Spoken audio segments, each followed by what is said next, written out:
My name's Neil Brand, 42 years old, originally from the UK, from West London. Been living in Melbourne for 12 years. My father recently passed from alcoholism, so this was running through my family for a long time. I moved into a sales environment in London. This had a heavy drinking culture, a heavy drug culture to it as well, that sort of socializing with clients. I'd always been drinking. I used to say this, I was a professional drinker. I'd always be the person that was last at the bar. I wouldn't know when to stop. And I think with running my businesses, 3 children, we've got no support here from a family type setup here in Australia.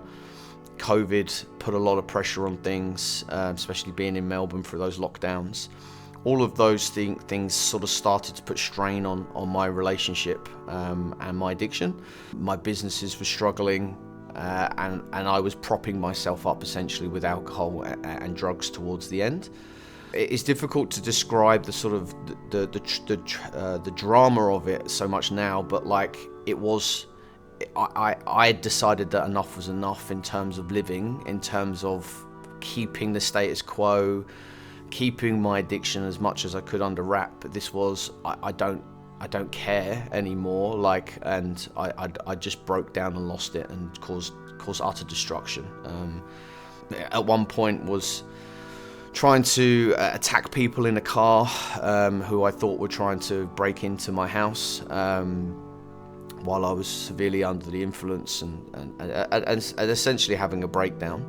But all of this led to me being asked to leave by the police for my home and reaching that rock bottom part of my life where I knew that I needed to get to that stage. I know it's difficult to say, everyone needs to reach their rock bottom. In a weird way, looking back at it now, I'd forced myself into this. There was no way out. It was either, take the, unfortunately, as they say, the coward's way out, or where do I get fixed?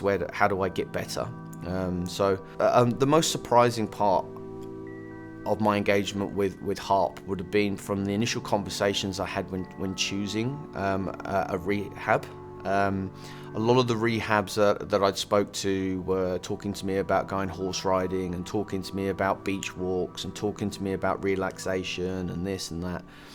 When I engaged with HARP on the phone, my conversations were around, this is the place to get better. We're going to give you the tools so that you don't come back. So you have those behavioural change. You'll learn what addiction is, what it means, what it does, and that really resonated with me.